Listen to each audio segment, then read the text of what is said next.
The views expressed on the following broadcasts do not necessarily reflect those of KHLT, Take 12 Radio, or our affiliates. The opinions on this show should not be considered as medical, psychological, or professional advice and are those of the host, co-host, and guest. Take 12 Radio and KHLT Recovery Broadcasting are not affiliated with any particular 12-step fellowship. You must surrender to the beat. Have some hope and get up on your feet. Keep your faith in the right direction. Search your soul and gain reflection. Come on, people, do the Buddha boogie with me. You know what time it is when you hear that music. My friends, it's Buddha time. Step up to the front of the line. This is the space where real stories meet real growth. This is where you'll hear from the people who are doing the work, showing up, and finding light in the everyday grind. These aren't headlines. These aren't sidelines. These are soulful, down-to-earth conversations with people who inspire change on the front lines of life, recovery, healing, and community. So slow it down, tune it in, and find your own front line because it's Buddha time. And now, here's your host, Tommy Buddha! Woohoo! We like to blow stuff up, Tommy. Tommy's muted. I got to unmute him, otherwise we don't have a show. There you are. Hey, listen, don't ever mute me, man. I got too much to say. Buddha time. I've said that like 3 times now. My gosh. Nobody heard it but me. That's all right.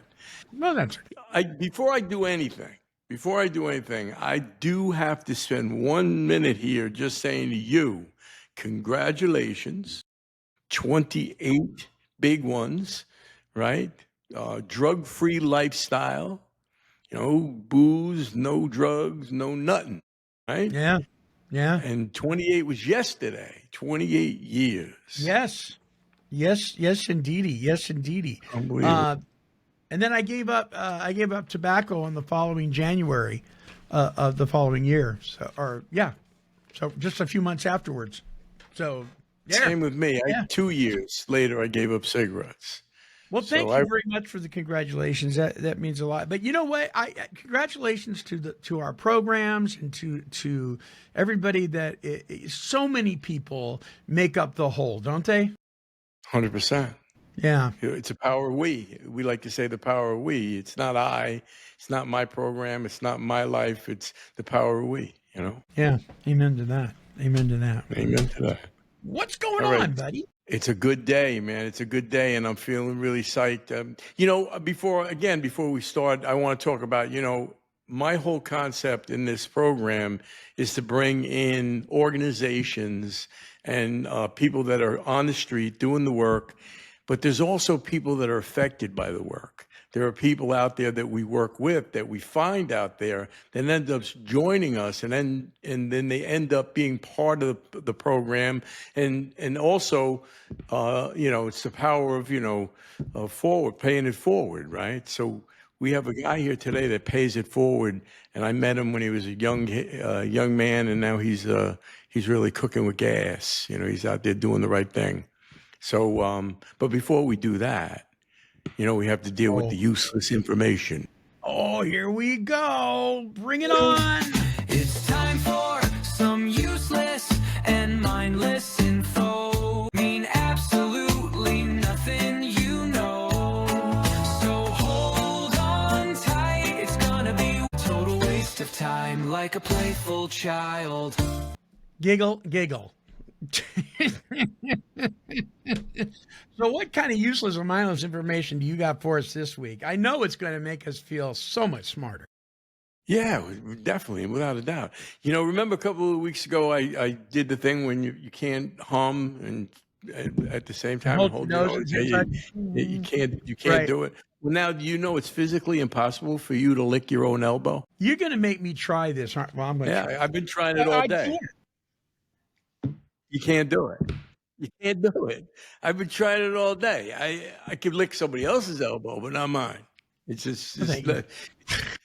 Now the second thing is jiffy is a real unit of time. So when you say in a jiffy, that means something. That's actual unit of time. That's right. It is. It's like It's really one fast. 100th of a second. So it's not, so let's do that in a jiffy. That means like right now. Yeah. You know So what when I'm you're talking, when you're sponsoring something, you're saying, "Okay, time to do your fourth step."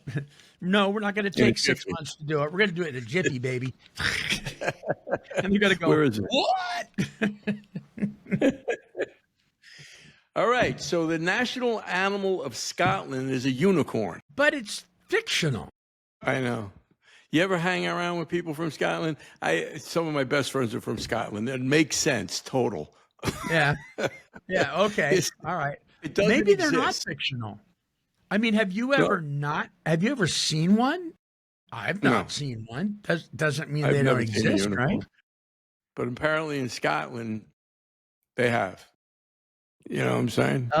Apparently. Is that where the Loch Ness is Loch Ness in Scotland? Exactly. Oh, Yeah, okay. Loch Ness Monster. That's exactly. He probably ate the unicorn. That's probably why we haven't seen it. Well, I'm a gnomaholic, and I know they're real. Absolutely, they're real. That's your relative. That's right. A dentist invented the electric chair. I knew that. That's just why did I know that? I mean, that's no Maybe wonder it was I your don't go to the dentist. dentist. Yeah. So run and get your dentures ASAP so you don't ever have to worry about it. And it makes sense because every time you go into a dentist chair, you feel like you're going to the electric chair. Oh man, Right? Isn't that the case? Isn't that true? I hate Gee. dentists. Nothing Brutal. personal. Right? Yeah. And the Pet Rock was a real and massively successful product in 1975. Somebody sold a rock and people bought it. I know.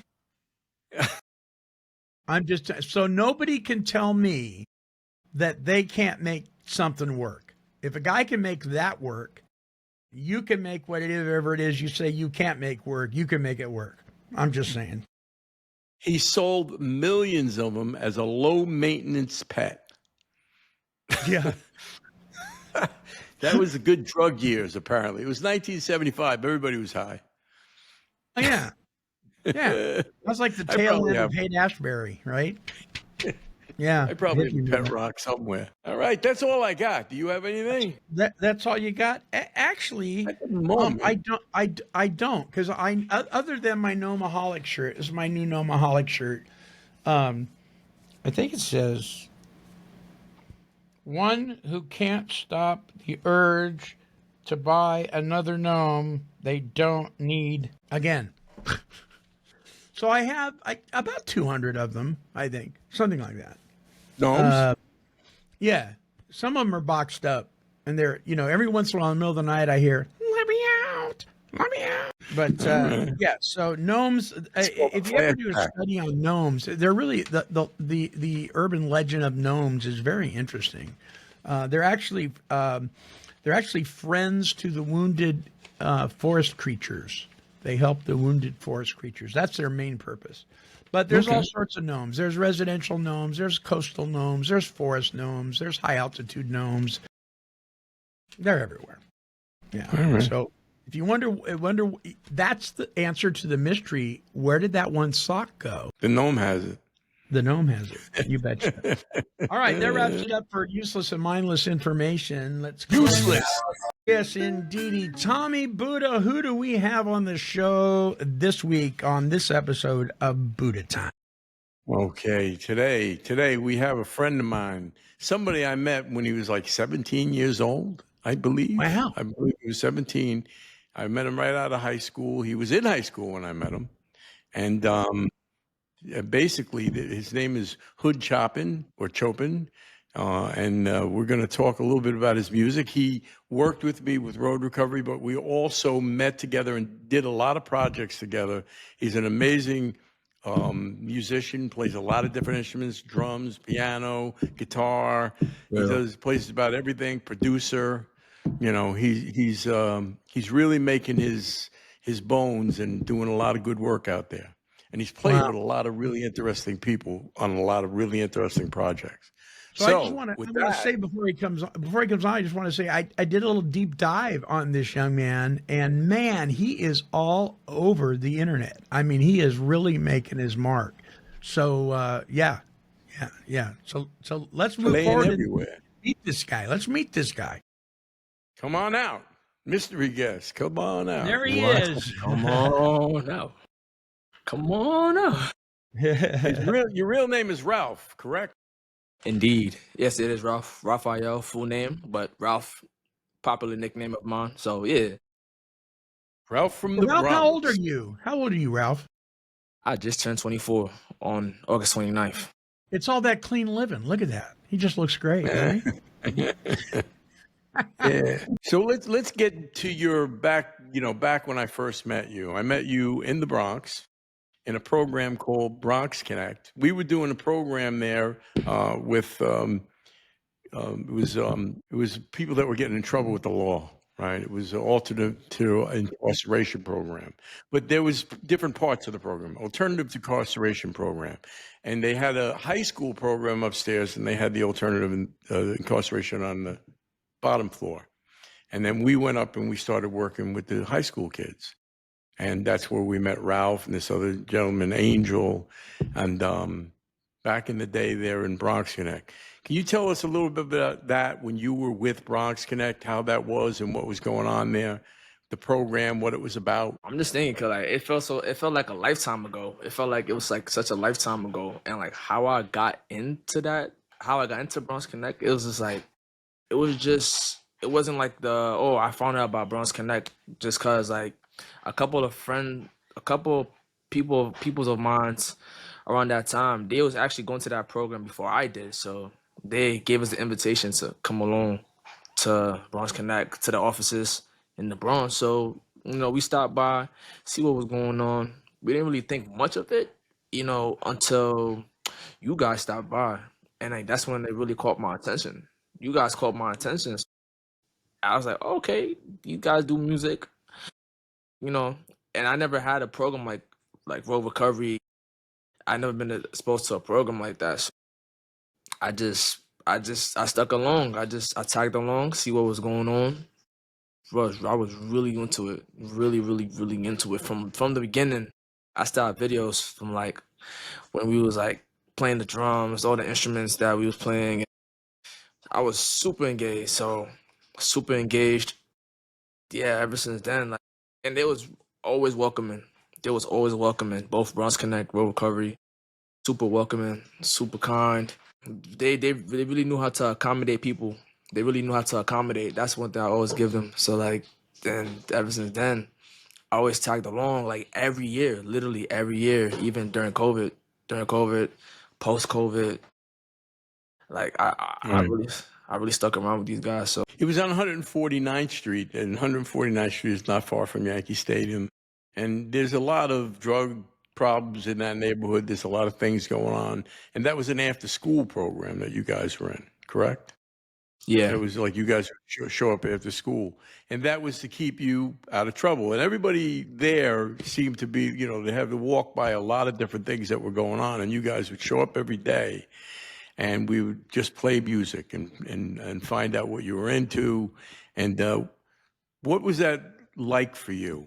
Like, you just told me about Bronx Connect and how it was welcoming, but you were a musician already, right? Because you've been playing since you're 4 years old, something like that. And yeah. how'd that come? You've been playing since you were 4. So when did that start for you? Like with what? How did it start? Oh, back then, I started off with the drums. So I started off with the drums at first when I was 4 years old. Always, I don't know, everything just came like naturally. Everything was just natural. So like I just had an affliction just for like banging on stuff, banging on drums, banging on kitchen tops and counters. It just all came to me. I even have a photo like when I was in church behind the drums back in 2005. Yeah, it was like 2005, 2006. I was just behind the drum kit, and I was just like, I was little, like I was this little, banging on drums. So it got to a point where I was given a toy drum kit set, and I just ran with that ever since then. And piano came along like maybe a couple years later when I was 10 years old, and I wasn't really consistent with it. I never really thought too much of it. I never, I was just that instrumentalist that I was just playing at church, and nothing aside from that. Wasn't really playing that much at home, but only at church. And then I stopped playing for a couple years. Well, piano at least, but I was still playing the drums mainly on Sundays.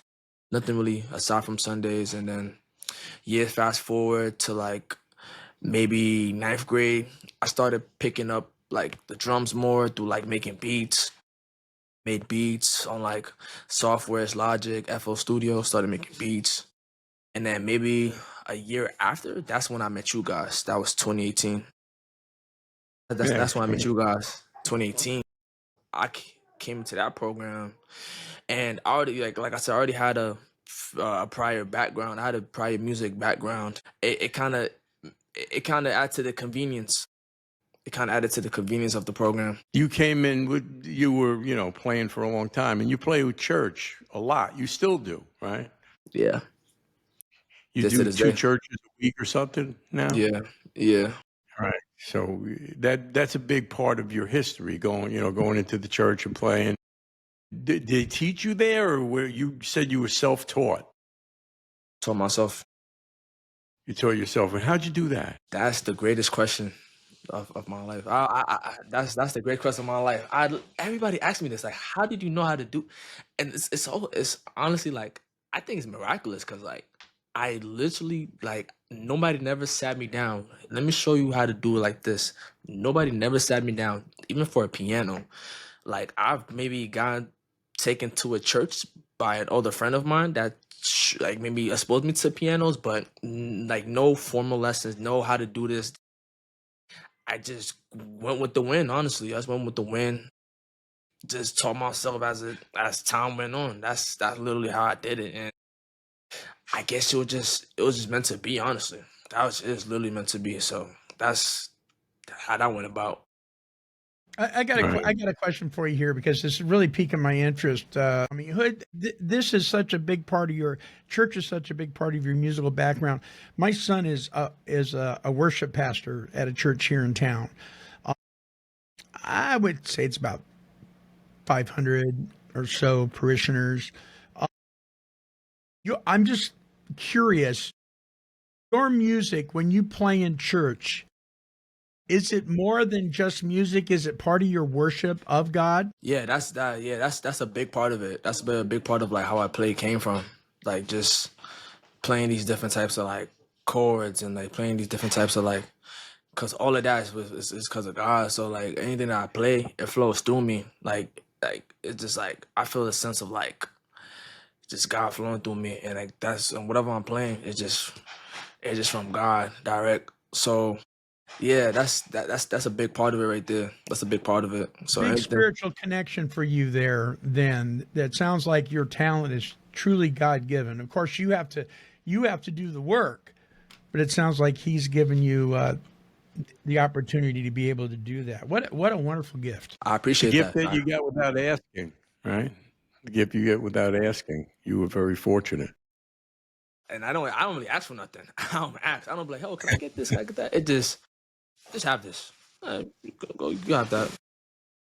God is good, right? So, All the time. so when you came All the to time. Bronx Connect, you really never played anywhere but the church, really? I mean, like you weren't Yeah, playing that's out. actually no, actually that's actually very, very true. And that's a good point too, because like I never like played at maybe I never got invited to a gig or like maybe church gigs, but like outside of that, nothing like, oh, come meet to the studio. I never had been to a studio at that time. I was never in the studio, was never in a open jam, none of that. So that's the earliest version. Bronx Connect was the earliest like genesis of me being surrounded by other musicians outside of a church setting. So that was really what it is. And being surrounded by other instruments besides the two piano, drums, like which was different, guitar.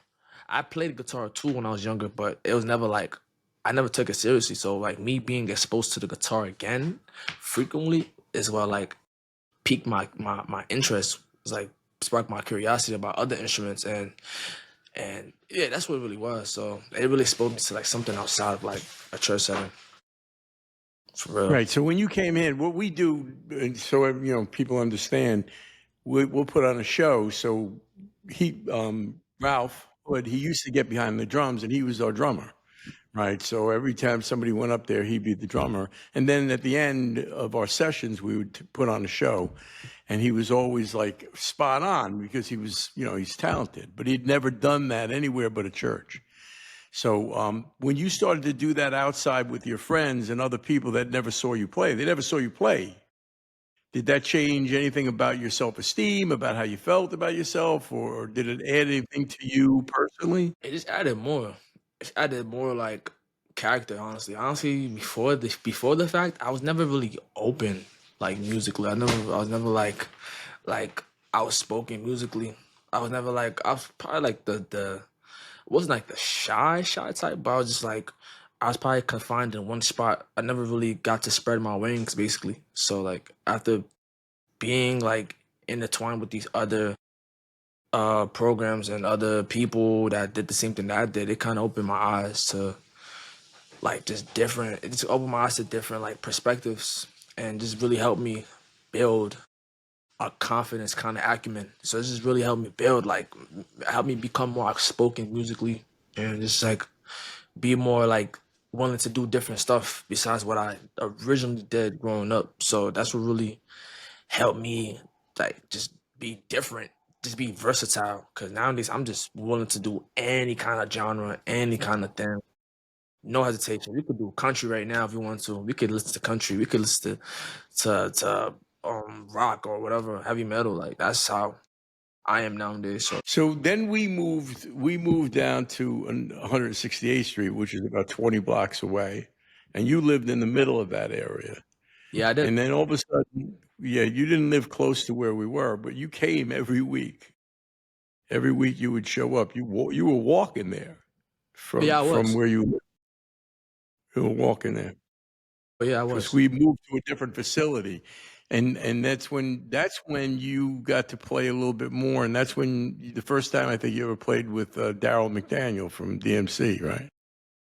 Yeah, it was crazy because like I didn't understand cause I'm very knowledgeable of like hip hop. Like I'm always a learner of hip hop and like just music. Like like as much as I'm a teacher of music, I'm also a student of music. So like I was just like learning about these guys and I didn't really like think much about it at the time, but like going forward diving more deep into it, I'm like, yo, these guys are really influential to what is like rap or music as a whole, or especially or just hip hop, just like the hip hop of aspect of music. Like these dudes are impactful.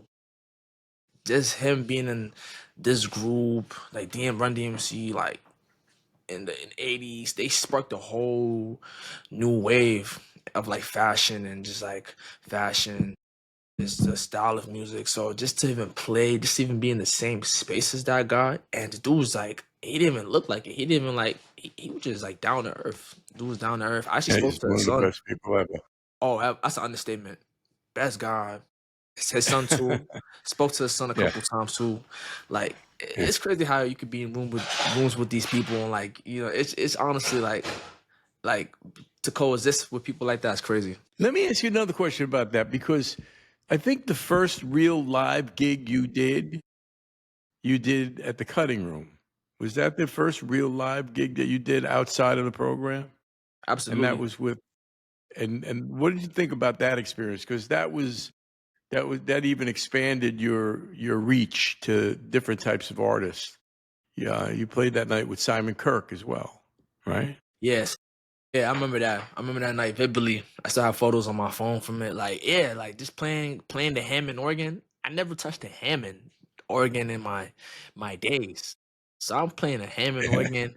I'm seeing these dudes like just like normal, like on a normal basis. Like even though it was probably like a couple days, but it's like just talking to these guys. These guys are like just so relaxed, like down to earth, and like these dudes are legendary. So I'm like, wow, I'm blown away. And this having this actual live set with these people, with DMC and Simon Kirk, and getting to be with you guys, Parker, Static, like all the other guys, like was exceptional. And that room itself is legendary too. The Cutter Room is a legendary spot, and I really enjoyed every single moment of it till this very day, 4 years later.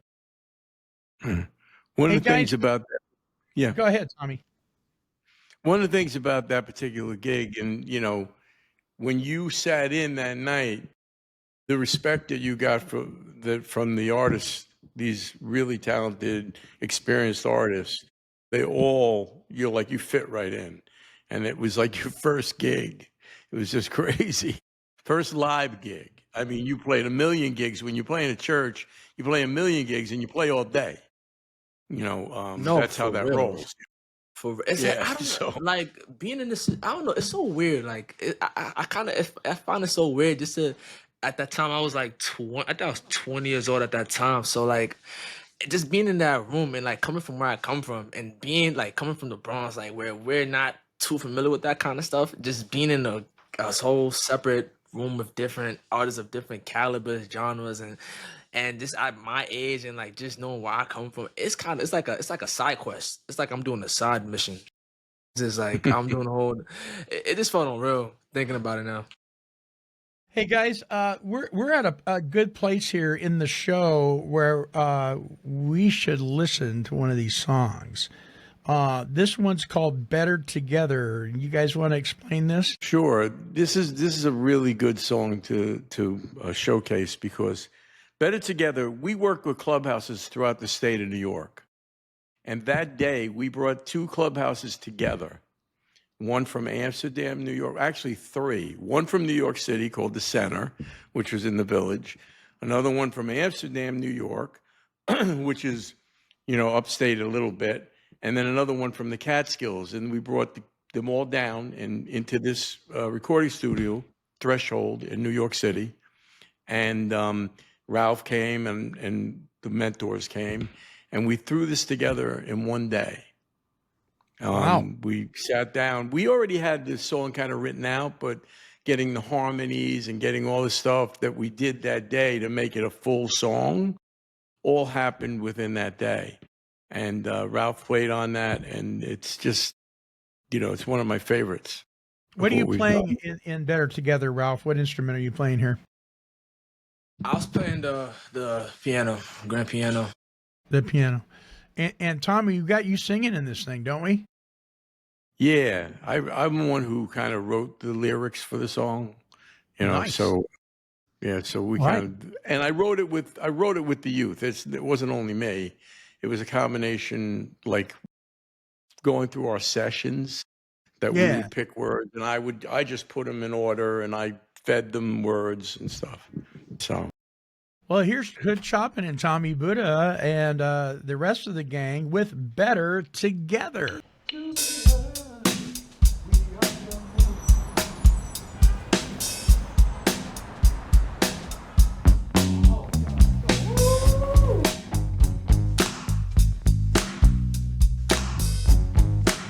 One, two, three, we! Better together. Better together.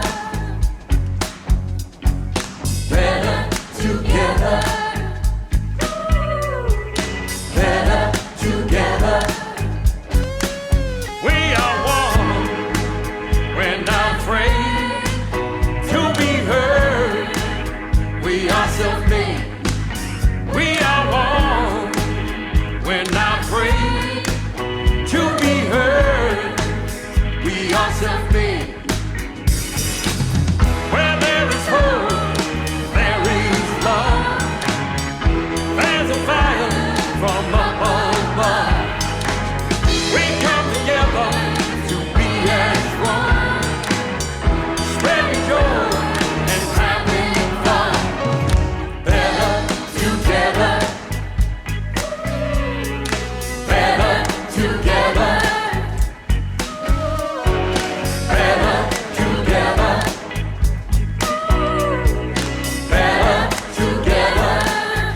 and we're not afraid to make a stand. Me and my homie, my left-hand man, we counting up, yeah, we counting the bands, cause we take a stand for what is right.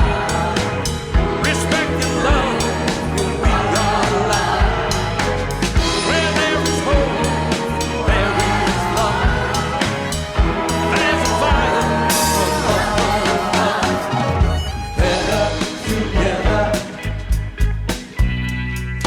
Better together. Better together. Better together. Putting together like it's broken pieces. I know they be like separating like puzzle pieces. Baby breaking, I know it'll be hard. Like I know they breaking right. me and Jahi are a two-man band and we making so much, we stacking these grams. We keep on moving and we keep on grooving. We know we let loose and then we keep doing. Where there is hope, there is love. There's a fire from above. We come together to be as one. Spread joy and having fun. Where there is hope, there is love. There's a fire from above. We come together to be as one. Spread joy and having fun. Better together, we stand strong. Better together, not alone. Better together, we're all the same. Better together, no one to blame. Better together, We fight together. better together. Better together, We fight together. better together. Better together.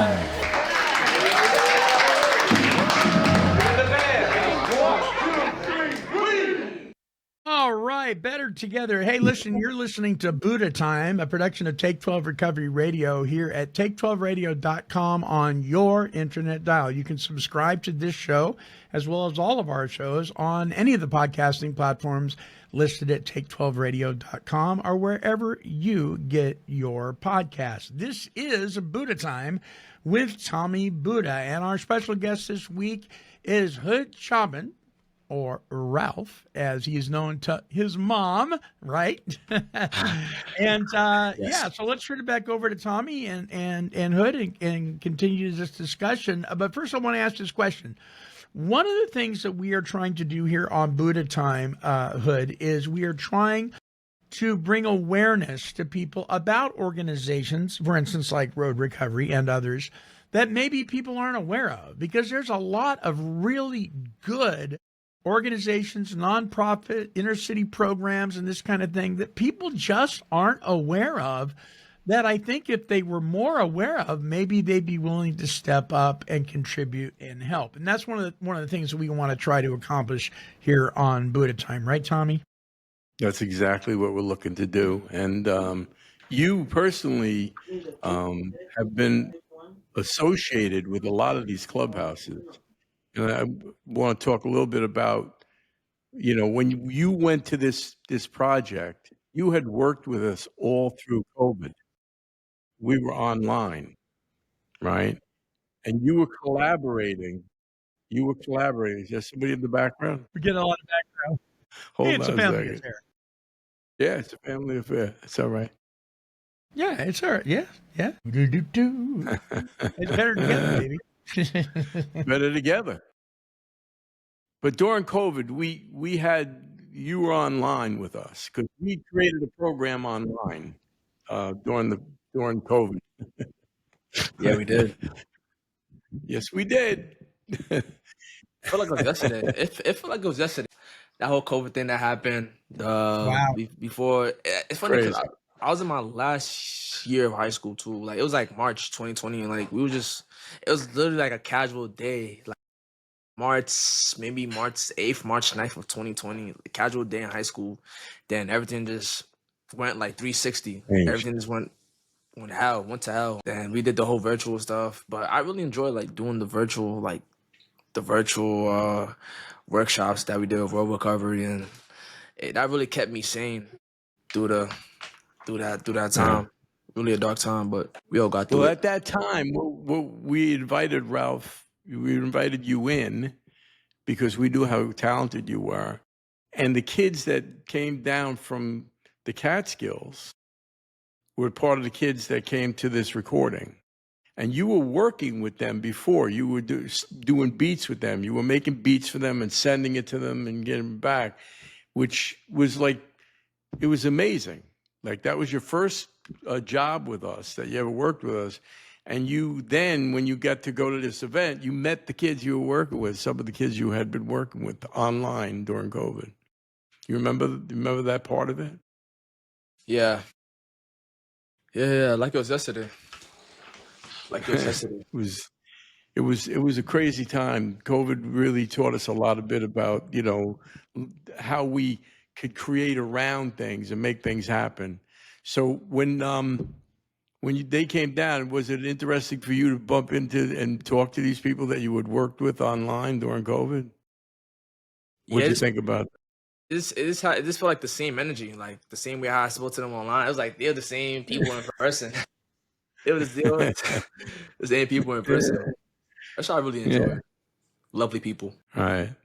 So then, so we really enjoyed that session because it was incredible. We had kids coming in, and they were all outside singing, and it was just an amazing day, right?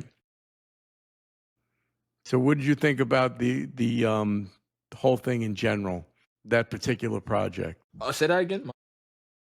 What did you think about that project in general, like when it was completed and when you saw what you could do in the studio? Because at that point, no, had you already done the other studio work with us before that, or was that the first one you did with us? Yeah, give me 1 second. My headphones kind of cut off.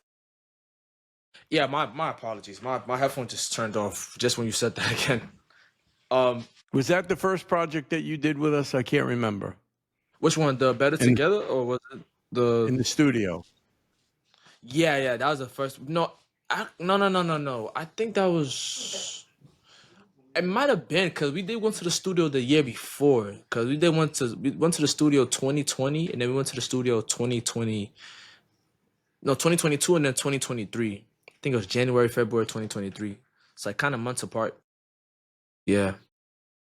All right, and that was the second one that you did with Mick Fleetwood. Yeah, it was. It definitely was. All right, from Fleetwood Mac. Ooh, are we going to get to hear that today? Yeah, we might. Producer said knowingly.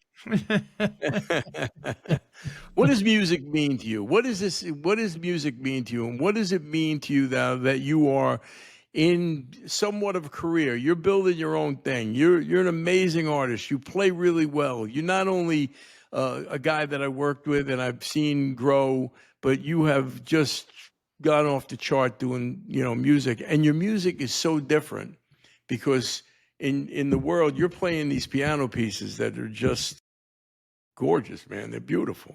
So how do you feel about that? Did he freeze up on us there? Internet, man. Ralph, you with us? That's a good look, Ralph. Yeah, it's a good look. That is a good look right there. Yeah, that's good. It's like, looks like he's saying, "How come I can't lick my elbow?" I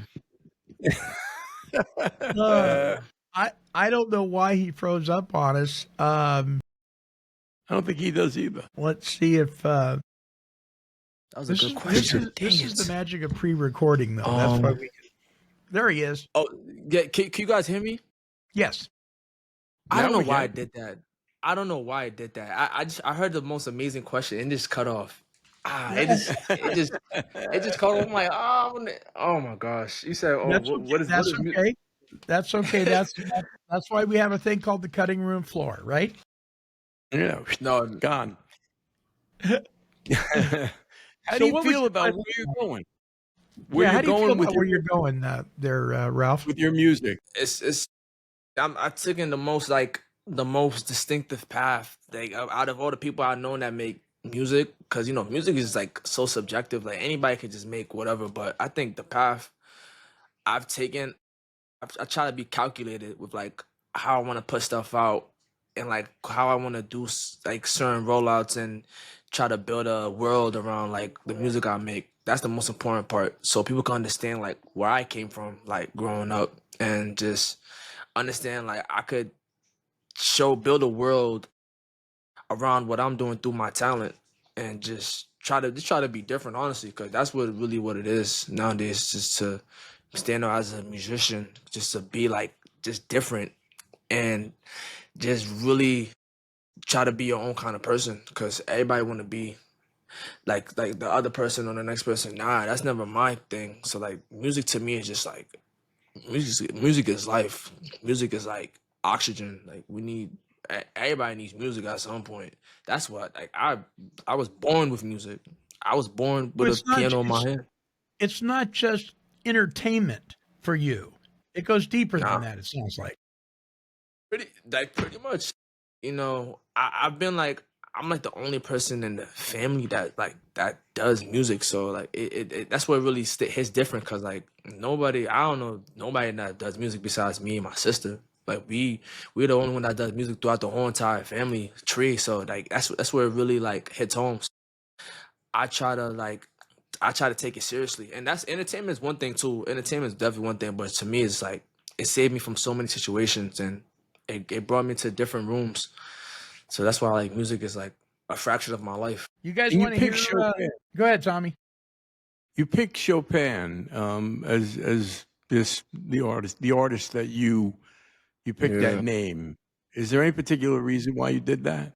It's so weird. It's so funny because like it's already 4 years since I picked that name. It's like a random day, like a random summer day, July 2020, July 2021, and like before that, my stage name was like, and I was always like. I was always corny with these like stage names like Ralph Kid Crazy, and like it was just so corny. But this one, Hood Chopin, I was like, oh, okay. Hood Chopin was basically like is basically like hood is like short for neighborhood, and chopping is slang for like hanging out with somebody. Like say about me and Tommy is chopping it up, like me and Tommy is hanging out, or we're just having a conversation. So like that's what I pretty much picked the name as, because I'm always in the community. I'm always in my neighborhood chopping it up with people and talking to people. So that's why like hood chopping is like the kid in the hood that is hanging out with people, and that's the first meaning of hood chopping. And then Chopin is like hood Chopin is like, you know, Chopin is a classical composer. Everybody knows who Chopin is, you know, Beethoven, Mozart. So Chopin is like my favorite composer of all time. And then hood is the same thing, neighborhood, but hood Chopin is like the kid in the neighborhood that plays piano. I'm like the neighborhood composer. So like, Hmm. cause I'm like the one that's Yeah, playing I love piano. that. I love that. You know, and did you know he was a child prodigy as well? Yes, definitely, He definitely. started playing when he was 4 years old. His first concert was when he was like 8, I think, and he only performed. I got useless information for him. Well, actually, useful information. He only performed in public 30 times as an adult, right? And in his time, when they were making music, a lot of these other people you mentioned, Beethoven and all these others, were, making these big things. He was famous for making short pieces, short, really cool pieces that really are more modern than the others. And he liked to play in the dark. I don't know what the hell that was. I do that Figured I'd too. let you play Crazy. in the I do that. dark. Sometimes I do. And You, here's you my like to play favorite by one, candlelight? Like to play by candlelight there, Ralph? Actually, candlelight don't. player. Quite the opposite. I'm just like I like the Oh, dark. I like playing dark, in the dark. dark. Would you Yeah. turn everything off and sit down and play and really sink into it? Maybe you're Yep. another spirit of his. He was also buried in Paris, but his heart was buried in Poland. Did not know that. That's actually intriguing. Did not know that. It's a Your true heart. story too. That gotta happen. His Yeah, yeah. heart is My buried heart. in Poland. That'd be cool though. Be buried one spot, then my heart is like buried in like a other spot. That's trippy. Hey, Weird. Tommy, let me ask you, you and Ralph,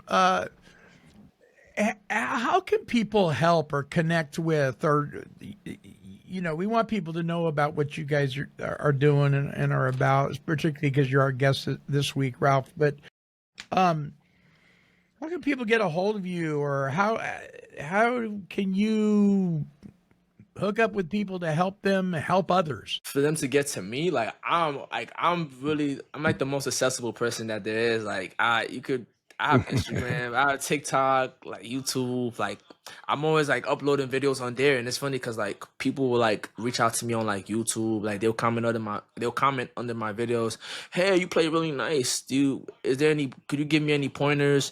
Same with TikTok, could you give me any pointers? Can you help me with this? Instagram is the same thing. So I'm pretty much everywhere on all platforms. Hood Choppin.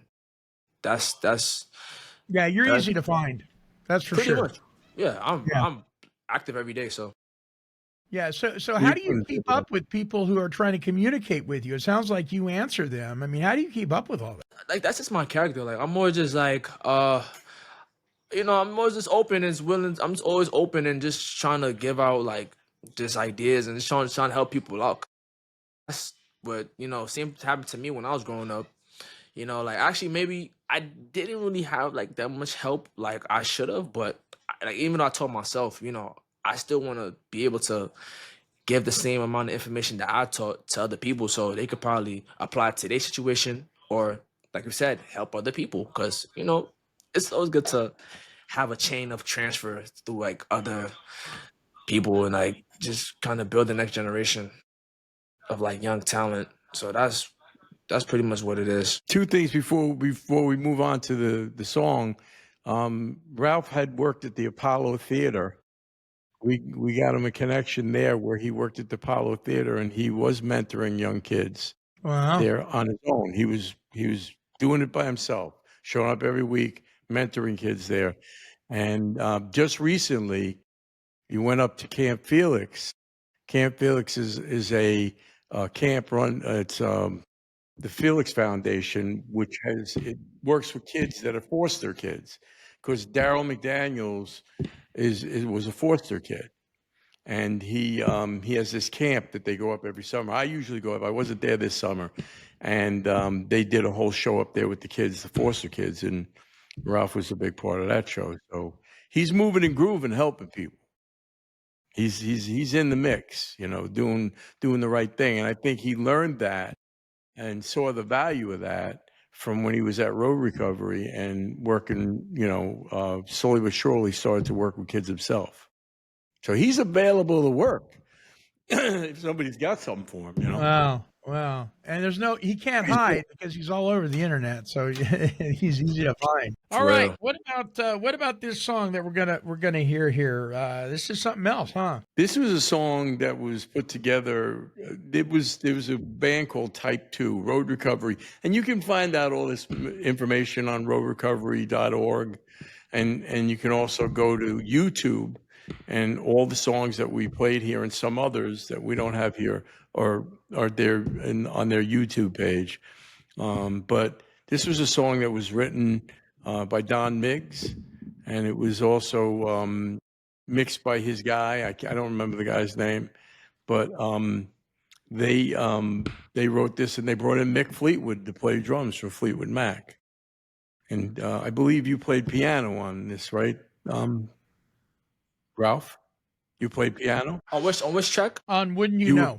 On Wouldn't You Know? With Paloma singing, the one with Paloma? Paloma. I think I might have. I gotta hear the track. Okay. Because you did a couple of tracks with it. Yeah.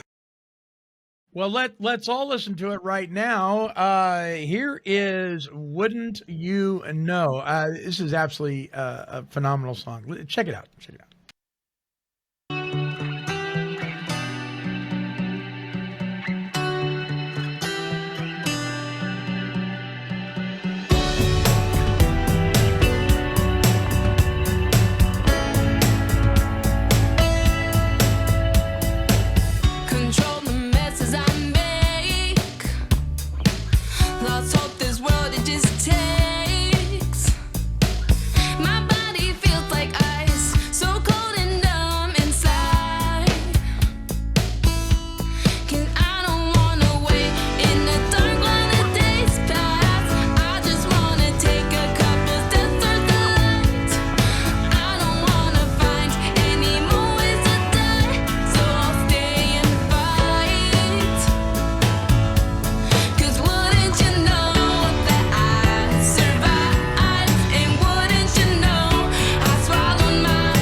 That was just excellent. Just excellent. Hey, Yeah. guys, we are almost out of time.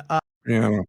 Tommy, any last questions for our guest? I mean, we got to have you back on. I just enjoy you so much, Ralph. Yeah, I appreciate you so much, Tommy. What are your closing Before I questions? ask the questions or anything I have to say, that was written by the Road Recovery Type 2 band. The kids wrote that. And Don Miggs produced it. I wasn't part of that project, and you did play piano. But, the last thing I want to say to you or ask you is, what do you see yourself doing, and how do you feel like, we were talking about your connection with God in this thing and how you feel it flows through you. Where do you see yourself going, and how do you keep yourself centered in that part of your life, that God part of your life, because that's important to you? Are you hearing us there, Ralph? Yeah, I don't know why I keep cutting off. Yeah, I can hear you guys. Did you hear the question? No, actually, no, I didn't hear the question. Hit him up one more time there, Tommy. Okay. So how do you feel about where you're headed in your life? Where do you see yourself going? And how do you keep that connection? Because I know it's really important to you, that connection, your source, your God, your connection to that, because that's important to stay focused. What do you think about that? I see myself taking like the most like diverse trajectory out of all people. Like this, taking the risk, knowing the risks that come with like what I want to do in the next couple of years, the next 5 years, just really calculating my steps, just coming up with a plan, more importantly, and just try to be like, if not out there, then at least try to have the music be out there, because those are very two distinct things. Like I could be out there, but if the music's not out there with me, then like that's nothing. But if the music is out there and not behind the scenes, then that's definitely something that I want also, to really have the brand become bigger than what it is. But also like just leave it up to God, because whatever God has for me in the sense of that, then I'll leave it up to Him. But just in the time being, just really put my heart and soul to like what I've been doing for many, many years. And I'm still young. I'm still just young. So I just want to really make sure like I have fun in this journey, and I know I'm gonna get there. I know I'm gonna have this music that I'm making, and I'm saying this right now in front of both of you guys, reach the masses. Don't know when, how, but it's gonna reach the masses. You guys are witnessing. You guys are hearing that. Just you two guys. So it's gonna reach the masses. I'm really gonna try to have it go exponentially high, and that's what I feel. That's a great word to close on, isn't it, Tommy? And that's how I feel about you too, Ralph. I don't think you will be stopped, because you walk in light, man. You walk in light. Yeah. That's it. Yeah. That's a beautiful thing. It is obvious. Hey, I want to give a special thank you to our guest, Hood Choppin' Ralph, and as his mama knows him as. And listen, you can find him all over the internet. He doesn't need a website or anything like that. Just type in Hood Choppin' and you're going to find it. If you've enjoyed the music today, you're going to get even more of it. And just keep on playing, my friend. There he goes. Yeah, right on. All right, Tommy, thank you again for another great episode of Buddha Time. My friends, you have been listening to another episode of Buddha Time here, a production of Take 12 Recovery Radio. Please subscribe, comment, give us a like, share, pass it on. Until our next broadcast, this is the Montyman along with Tommy and Hood and the rest of the Take 12 Recovery Radio family. We are wishing God's perfect serenity for you. This has been a broadcast of Take 12 Recovery Radio and KHLT Recovery Broadcasting. This has been a Chicken and a Pig production. Kitty, kitty, kitty, kitty. Well, that was a weird outtake. Well, Monty Man. Technology.